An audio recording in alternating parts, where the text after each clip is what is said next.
Hello students. तो देखिए, last lecture में हमने अपने चैप्टर बायोमोलिक्यूल्स में बात की थी अबाउट किसके बारे में। हमने डी ग्लूकोज की केमिकल रिएक्शंस, जो उसकी केमिकल प्रॉपर्टीज है उसके बारे में बात की थी। उसके अलावा हमने डाइसैकेराइड्स के बारे में बात की थी, दैट इज सुक्रोज, माल्टोस और लैक्टोस। ठीक है, तो जो सुक्रोज होता है वो नॉन रिड्यूसिंग शुगर होता है। ठीक है, और माल्टोस और लैक्टोस क्या होते हैं? आपके रिड्यूसिंग शुगर होते हैं। ठीक है, आज हम बात करेंगे पॉलीसेकेराइड्स के बारे में। पॉलीसेकेराइड्स वो सेकेराइड्स या कार्बोहाइड्रेट्स होते हैं जिनका अगर हाइड्रोलिसिस किया जाए तो एक से ज़्यादा या मतलब 2, 5, 10, 20 हंड्रेड्स ऑफ यूनिट्स हमें सिंपल कार्बोहाइड्रेट्स हमें मिलते हैं। ठीक है, तो उन्हें हम क्या बोलते हैं? पॉलीसेकेराइड्स। ठीक है, तो स्टार्ट करते हैं पॉलीसेकेराइड्स के बारे में और उसके कुछ एग्जाम्पल्स हम देखते हैं।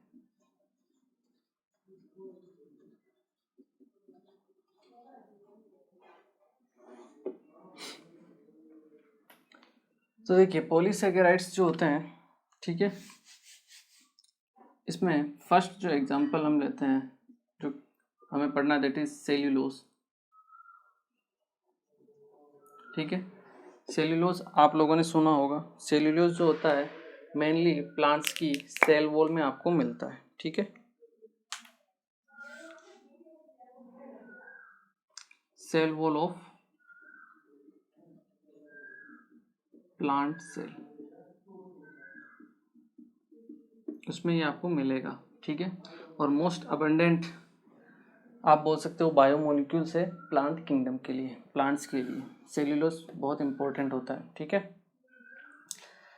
तो सेल्यूलोज जो होता है उसके लिए जो मोनोमेरिक यूनिट हम काम में लेते हैं, that is beta D ग्लूको pyranose हम यूनिट काम में लेते हैं। ठीक है, सेल वॉल के लिए जो मोनोमेरिक यूनिट हम काम में लेते हैं, दैट इज मोनोमेरिक यूनिट। क्या होती है आपकी? बीटा डी ग्लूको पायरानोज, जो इम्पोर्टेंट थिंग है जो आपको ध्यान रखनी है। ठीक है, अब अगर हम देखें स्ट्रक्चर इसका,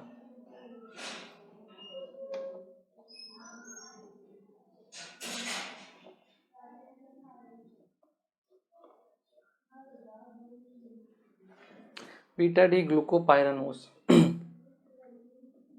OH H OH H OH H OH H H CH2OH। ठीक है, ये क्या है आपके पास? Beta D glucopyranose. ठीक है, C1C4 लिंकेज होता है। यहाँ पे क्या होता है? C4 glycosidic linkage. ठीक है, C1C4 ग्लाइकोसाइडिक लिंकेज होता है दो बीटा डी ग्लूकोपाइरानोज यूनिट्स के बीच में। ठीक है, ये हो गया आपके पास C1। ठीक है, सेम ऐसी ही एक और यूनिट हम बनाते हैं, इस तरीके से बना सकते हैं हम।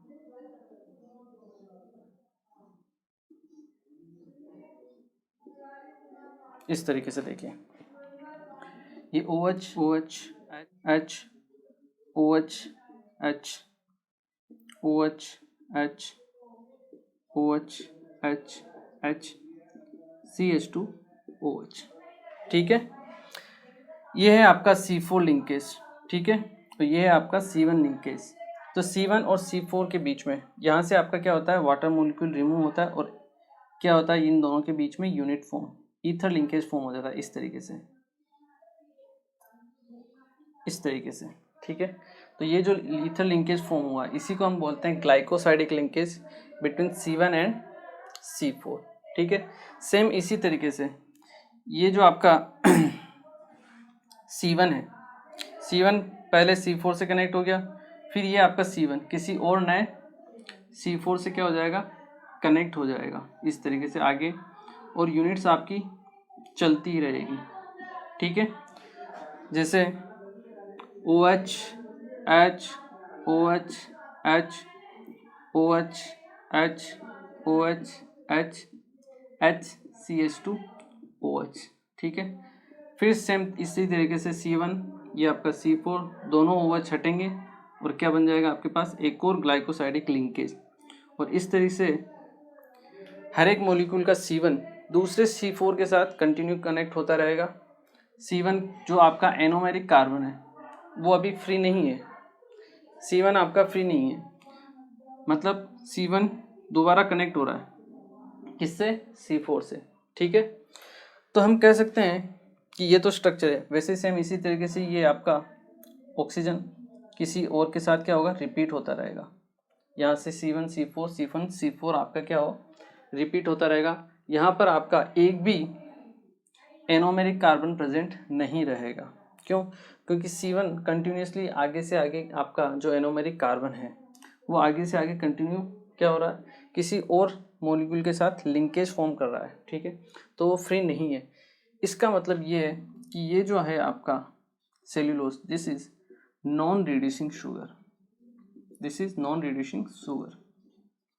जहाँ पर आपके पास एनोमेरिक कार्बन प्रेजेंट होता है उसे हम बोलते हैं रिड्यूसिंग शुगर, और जहाँ पर आपका एनोमेरिक कार्बन प्रेजेंट नहीं होता है उसे हम बोलते हैं नॉन रिड्यूसिंग शुगर। ठीक है, तो ये स्ट्रक्चर होता है आपका सेल्यूलोज का, जो आपको ध्यान वैसे तो रखना है, लेकिन इसका जो इम्पोर्टेंट थिंग है कि इसकी जो मोनोमेरिक यूनिट है वो आपको पता होनी चाहिए कि मोनोमेरिक यूनिट क्या है। इसके मोनोमेरिक यूनिट है आपकी बीटा डी ग्लूको पायरेनोज, और लिंकेज होता है C1 C4 ग्लूकोसाइडिक लिंकेज, और ये है आपकी नॉन रिड्यूसिंग शुगर।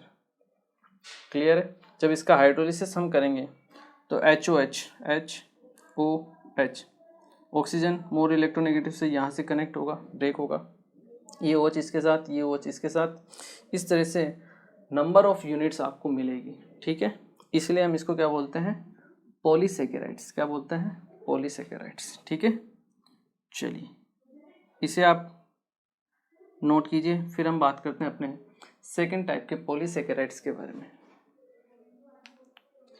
चलिए नेक्स्ट हम बात करते हैं अपनी सेकंड पॉलीसेकेराइड्स के बारे में, एंड दैट इज स्टार्च। क्या है, स्टार्च।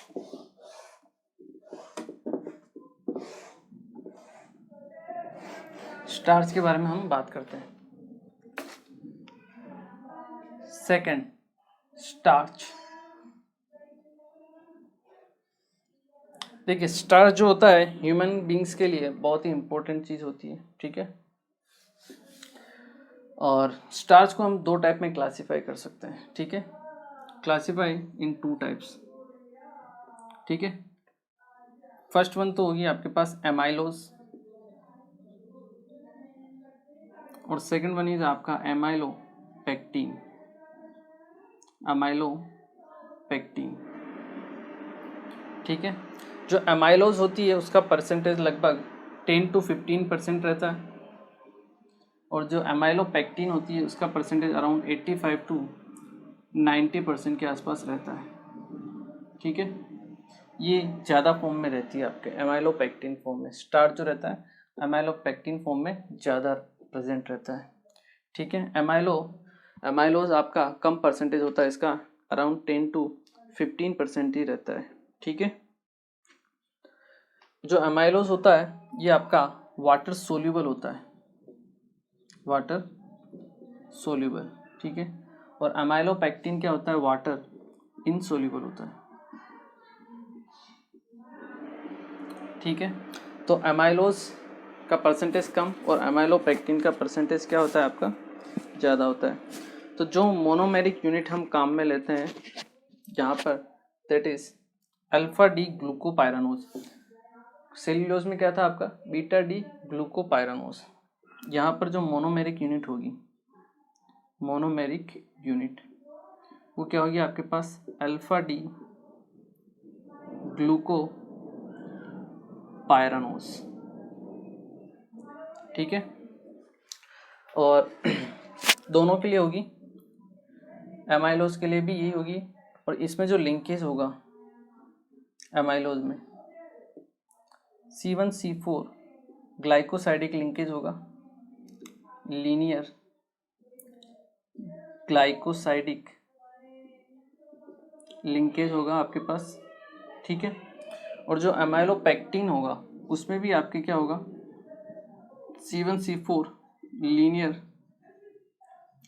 ग्लाइकोसाइडिक लिंकेज होगा, और साथ ही साथ and C1C6 cross link, C1C6 cross linkage is also present. ये कैसे होता है ये मैं आपको समझाता हूँ, ठीक है, डायग्राम बना के। एक बार आप क्या कीजिए, इसको नोट कीजिए आराम से वीडियो को पॉज करके।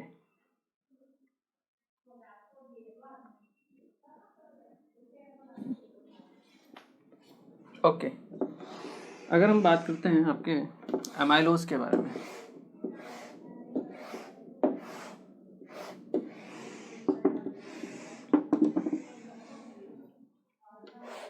हम बात करते हैं पहले अमाइलोज के बारे में।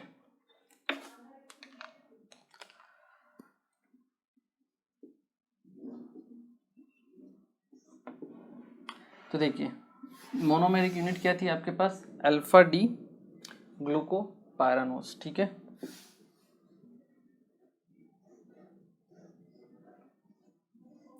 जब अल्फा पोजीशन होती है ग्लूकोज की तो दोनों OH क्या होते हैं आपके, सेम पोजीशन पर होते हैं, सेम साइड, और बीटा में दोनों OH अपोजिट साइड में होते हैं, ठीक है।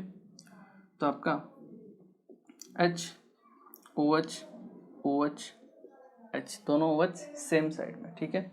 फिर बाद में आप ट्रांस बनाइए, OH H OH H H CH2 OH, ठीक है। ये क्या है आपके पास, अल्फा डी ग्लूकोपाइरानोज, क्लियर है। इसे हम क्या बोलते हैं, आपका अल्फा डी ग्लूकोपाइरानोज, ठीक है। सेम ऐसी की एक और यूनिट अगर हम बनाएं, एक और यूनिट हम ले लेते हैं सेम टू सेम इसी की जैसी, ठीक है। H OH OH H OH H OH H H CH2 OH, ठीक है। ये भी क्या है आपका अल्फा डी ग्लूकोपाइरानोज, ठीक है। C1 और ये आपका C4, तो C1 और C4 के बीच में जो लिंकेज होता है वो होता है अमाइलोज का, ठीक है। यहाँ से वाटर मोलिक्यूल निकलेगा और ईथर लिंकेज फॉर्म हो जाएगा, ठीक है। इसी तरीके से ये चेन आपकी आगे भी क्या रहेगी, कंटिन्यू रहेगी, ठीक है। इसी तरीके से H OH OH H OH H OH H H CH2 OH, ठीक है। और ये वाला C4 फिर से किससे कनेक्ट हो जाएगा, C4 से। C1 किससे कनेक्ट हो जाएगा, C4 से, और ईथर लिंकेज फॉर्म हो जाएगा। सेम इसी तरीके से ये आगे कंटिन्यू होता रहेगा, और यहाँ पर भी ये सेम आगे कंटिन्यू होता रहेगा, ठीक है। तो इस टाइप की जो आपकी यूनिट होती है उसे हम क्या बोलते हैं, आपकी एमाइलोज, ठीक है। एमाइलोज टाइप का ये स्टार्च होता है, क्लियर है।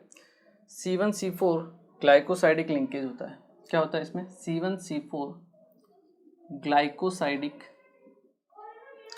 लिंकेज, और जो मोनोमेरिक यूनिट है that is alpha D glucopyranose, ठीक है।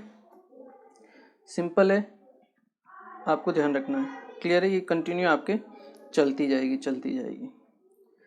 चलिए इसे एक बार आप नोट कीजिए एमाइलोज के लिए, ठीक है। फिर हम बात करते हैं एमाइलोपेक्टिन के लिए। ओके, देखिए अब हम बात करते हैं एमाइलोपेक्टिन के लिए।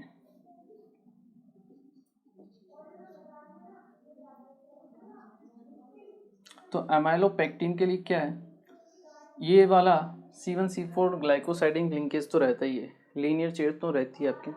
इसके अलावा एक और रहता है दैट इज C1C6, क्या रहता है, C1C6 क्रॉस लिंक, ये भी प्रेजेंट होता है, ठीक है। तो C1C6 क्रॉस लिंक कैसे प्रेजेंट होता है उसके बारे में हम बात कर लेते हैं, ठीक है। क्रॉस लिंक है वो मतलब एक चेन तो ये रहेगी, एक और चेन दूसरी रहेगी, तभी जाके आपके क्रॉस लिंक बनेगा, ठीक है। तो ये आपका OH एक यूनिट में और बनाता हूँ, ठीक है। यहाँ पर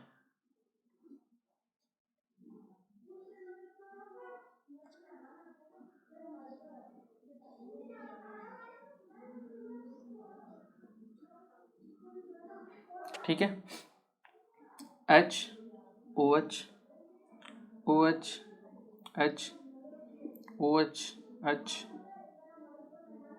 OH H H CH2 OH।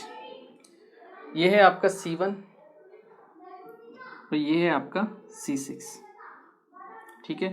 इन दोनों के बीच में लिंकेज रहेगा OH OH, water molecule remove होगा, यहाँ क्या आ जाएगा आपका oxygen, that is ether linkage. ये है आपका C1C6 क्रॉस लिंकेज। तो ये यूनिट आपकी लीनियर भी चल रही है, साथ ही साथ आपके क्रॉस भी चल रही है। ये यूनिट है आपकी, ये फिर से लीनियर चलेगी यहाँ पर ऑक्सीजन, इस तरीके से यहाँ से भी आगे कंटिन्यू होता रहेगा आपका, ठीक है, इसी तरह से ऊपर वाले यूनिट के जरिए। तो ये जो यूनिट है आपका सेम इसी तरीके से एक और यहाँ पर आएगा, धीरे धीरे आपका कंटिन्यूसली चलता रहेगा, क्लियर है।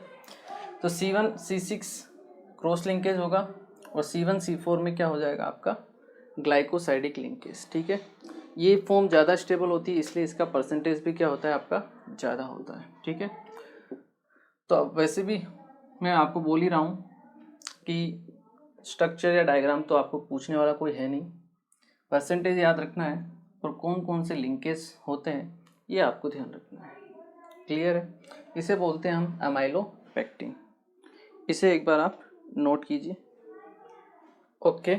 तो देखिए कार्बोहाइड्रेट हमने यहाँ पे अपना कंप्लीट होता है, हमने कार्बोहाइड्रेट को अच्छे तरीके से पढ़ा है, ठीक है। और जितने भी इम्पोर्टेंट चीज़ें थी वो मैंने आपको बता दी, ठीक है। अब आपका काम है कि इसको एक बार फिर से किससे पढ़ना है, NCERT से, जो मैं आपको पहले ही बोल चुका हूँ, ठीक है। क्योंकि NCERT से पढ़ने से क्या होता है, थोड़ी बहुत चीज़ें जो भी छूटी हुई रहती है वो कंप्लीट हो जाती है और अपना जो चैप्टर होता है लेक्चर हमें कंप्लीट लगता है कि हाँ ये अब कंप्लीट हो चुका है, ठीक है। तो उससे आपको बेनिफिट भी मिलता है, क्लियर है। तो एक बार NCERT आपको ज़रूर पढ़नी है, ठीक है। पॉलीमर चैप्टर है, बायोमोलिक्यूल्स है, इनको तो आपको NCERT से ही पढ़ना पड़ेगा।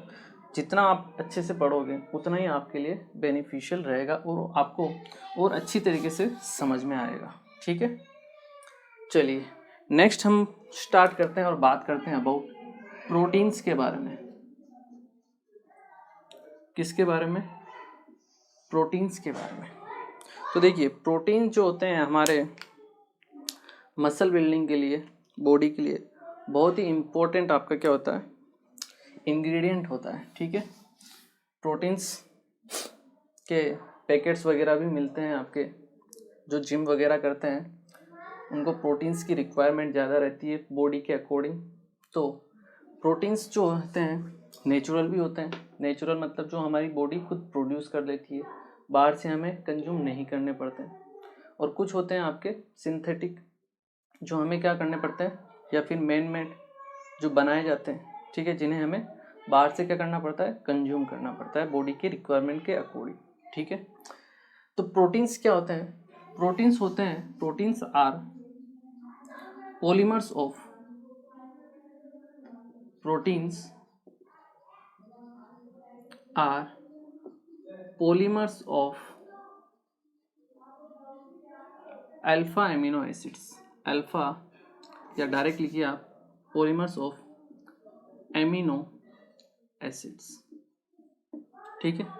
प्रोटीन्स क्या होते हैं, पॉलीमर होते हैं किसके, एमिनो एसिड से, मतलब प्रोटीन बनते हैं किससे, एमिनो एसिड से, ठीक है। अब बात आती है एमिनो एसिड्स क्या होते हैं। Amino acids. एमिनो एसिड्स वो होते हैं जिनमें एक ग्रुप क्या हो आपके पास एमीन वाला हो, एमिनो ग्रुप हो, और एक क्या हो एसिड वाला ग्रुप हो। ठीक है, NH2 CH, या इस तरीके से मैं लिखता हूँ CH R C double bond OH। ठीक है, एक एमिनो ग्रुप हो और एक क्या प्रेजेंट हो मिनिमम की बात कर रहे हैं हम। ठीक है, तो मिनिमम क्या होना चाहिए आपके पास, एक एमिनो ग्रुप होना चाहिए और एक एसिड ग्रुप होना चाहिए, कार्बोक्सिलिक एसिड। तो उसे हम क्या बोलते हैं, आपका एमिनो एसिड बोलते हैं। ठीक है, एमिनो एसिड्स को भी हम क्लासिफाई करते हैं। ठीक है, डिफरेंट टाइप से। अराउंड 20 एमिनो एसिड्स अब तक क्या है नोन है, हो सकता है ज़्यादा भी हो, बट जो नॉन एमिनो एसिड्स है वो कितने हैं आपके पास 20। ठीक है, अराउंड और we can say 20 amino acids are present. ठीक है, और उसमें से जो मैक्सिमम होते हैं वो आपके 1 डिग्री वाले होते हैं। ठीक है, 1 डिग्री मतलब नाइट्रोजन से 2 हाइड्रोजन जुड़े हुए हैं। ठीक है, present and maximum are of 1 degree, या हम कह सकते हैं प्राइमरी। ठीक है, एक्सेप्ट 1 जिसे हम बोलते हैं प्रोलीन, NHCOOH, इसका नाम है प्रोलीन। ठीक है, proline. This is 2 degree 1 degree except proline, जो क्या है आपका 2 डिग्री है। क्लियर है, तो इन्हें हम बोलते हैं आपके एमिनो एसिड्स। ठीक है, तो प्रोटीन्स जो होते हैं आपके किससे मिलके बनते हैं, एमिनो एसिड्स से मिलके बनते हैं। प्रोटीन्स की मोनोमेरिक यूनिट क्या है, एमिनो एसिड्स। ठीक है, नेक्स्ट हम बात करते हैं क्लासिफिकेशन के बारे में, कि जो क्लासिफिकेशन है वो कैसे किया जाता है। ठीक है, तो एमिनो एसिड्स का क्लासिफिकेशन हम करते हैं डिफरेंट थिंग्स से। कुछ तो होते हैं आपके नेचुरल और कुछ होते हैं आपके मैन मेड, वो मैं आपको बता चुका हूँ।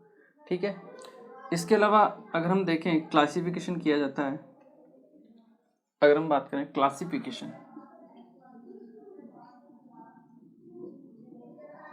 Of amino acids. ठीक है, तो कुछ तो हो गए आपके पास natural,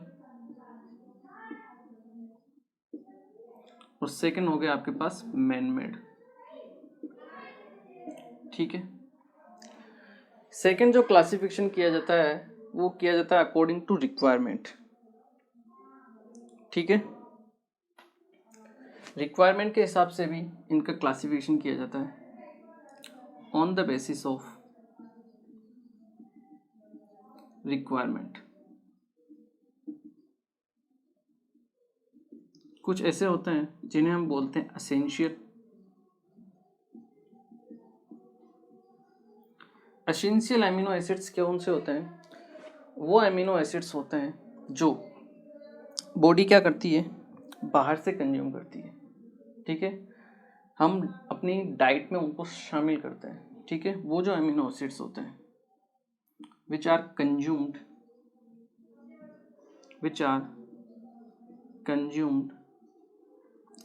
by us on our diet, मतलब जो हम बाहर से लेते हैं उन्हें हम क्या बोलते हैं, एसेंशियल एमिनो एसिड्स। ठीक है, सेकंड जो होते हैं आपके नॉन एसेंशियल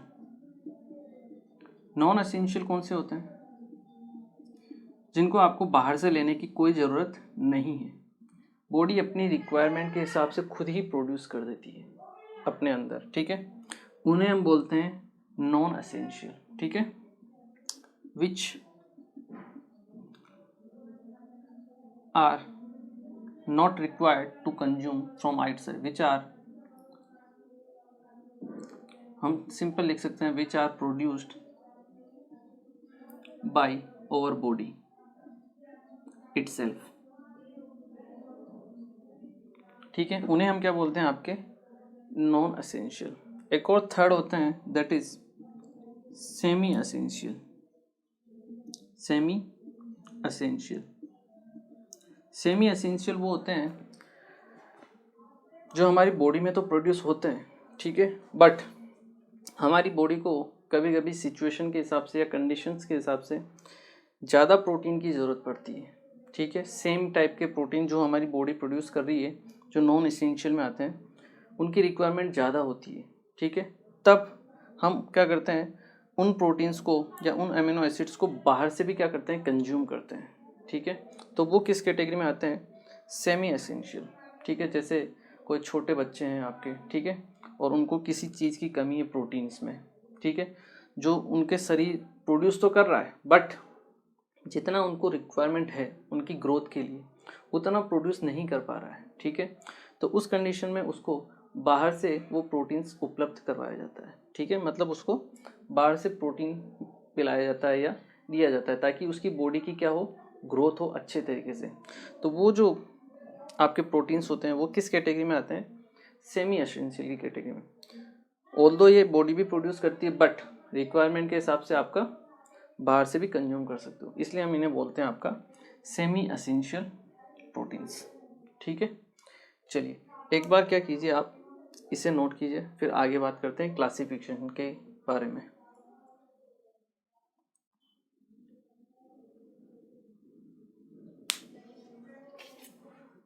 नेक्स्ट जो हम बात करते हैं that is classification on the basis of functional groups. Classification on the basis of functional group.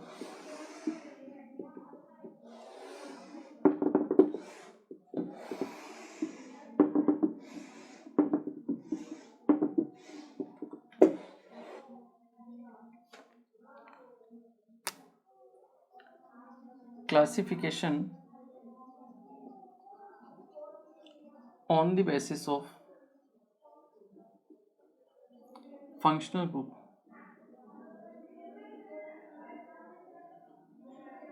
Functional group के बेसिस पर, ठीक है। तो इसमें जो फर्स्ट आता है दैट इज आपके पास neutral amino acids. Neutral amino acids, तो न्यूट्रल अमीनो एसिड्स वो होते हैं जिनमें number of molecules of amino group NH2 और एसिड ग्रुप उन दोनों के क्या हो, बराबर हो। हम डायरेक्ट लिख सकते हैं number of NH2 equal to number of COOH। ऐसे एमिनो एसिड्स जहाँ पर NH2 और C डबल बॉन्ड OH क्या हो, सेम हो, बराबर हो, जैसे NH2 CH R COOH, ठीक है। इसमें एक ही क्या है, NH2 मॉलिक्यूल है और एक ही क्या है आपके पास C double bond OH group है, ठीक है। तो इसे हम इन दोनों का नंबर क्या है आपके पास, सेम है, बराबर है। तो ये किस कैटेगरी में आएंगे, आपके न्यूट्रल एमिनो एसिड्स की कैटेगरी में, ठीक है। सेकंड जो आएंगे आपके पास दैट इज एसिडिक, या हम कहें बेसिक एमिनो एसिड्स। तो बेसिक एमिनो एसिड्स क्या होंगे, जहां पर किसका नंबर ज़्यादा हो, बिल्कुल सही, NH2 का ज़्यादा हो, जो बेसिक ग्रुप है उसका क्या हो, नंबर ज़्यादा हो, ठीक है। तो number of NH2 group is greater than number of C double bond OH को, उसे हम क्या बोलेंगे, आपके बेसिक एमिनो एसिड्स, ठीक है। जैसे NH2 CH2 CH NH2 C double bond OH, ठीक है। ये आपका एक एमिनो एसिड्स है। यहाँ अगर हम देखें तो दो तो क्या है आपके पास, एमिनो ग्रुप है, और एक क्या है, एसिड ग्रुप है। तो बेसिक ग्रुप आपके पास ज़्यादा है, इसलिए इसे हम क्या बोलते हैं, आपका बेसिक एमिनो एसिड। ठीक है, थर्ड जो होगा वो क्या होगा आपके पास, थर्ड होगा आपके पास acidic amino group. Acidic amino group में क्या होगा,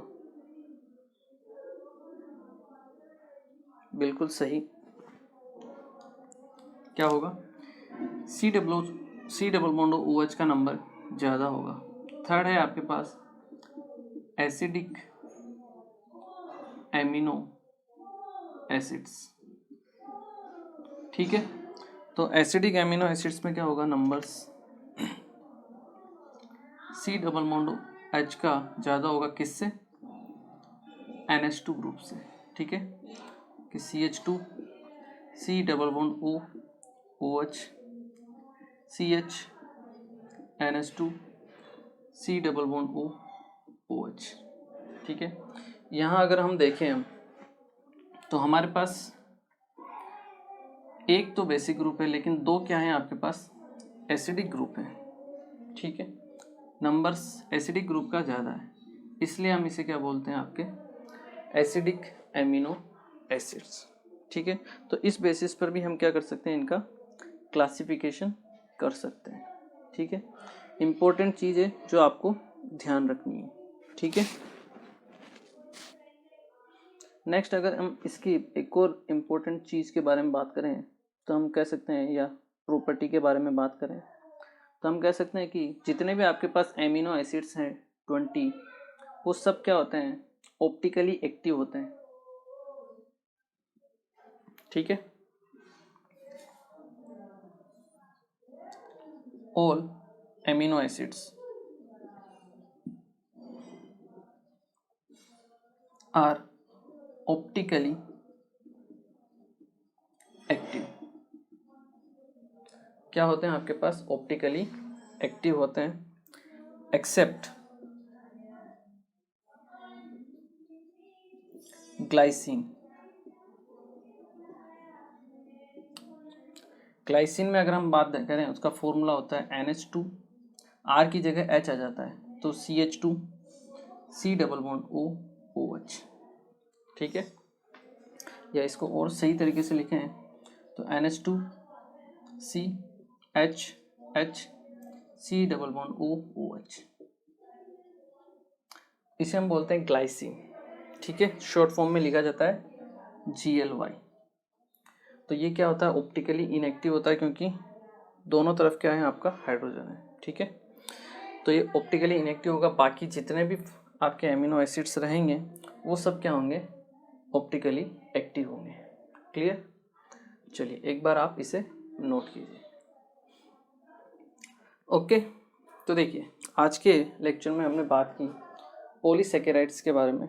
ठीक है, उसके दो एग्जांपल हमने देखे, कौन कौन से, सेल्यूलोज और स्टार्च। सेल्यूलोज में आपकी जो मोनोमेरिक यूनिट होती है वो क्या होती है, बीटा डी ग्लूकोपाइरानोस। ठीक है, और C1C4 लिंकेज होता है प्रेजेंट। ठीक है, ये चीज़ आपको ध्यान रखनी है।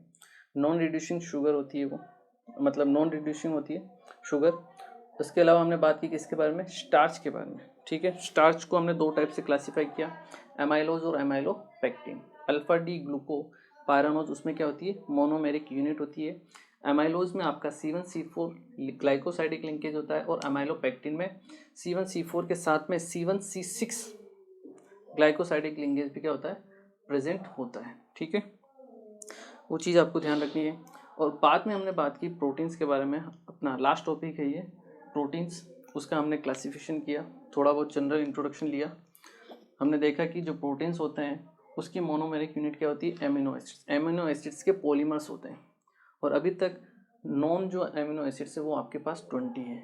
ठीक है, और उनका हमने क्लासिफिकेशन किया, न्यूट्रल, एसिडिक और बेसिक के बारे में। ठीक है, चलिए तो आज के लेक्चर को हम यही फिनिश करते हैं। नेक्स्ट लेक्चर में प्रोटीन से रिलेटेड कुछ और चीज़ों के बारे में बात करेंगे। ठीक है, तो मिलते हैं फिर next lecture. Thank you very much.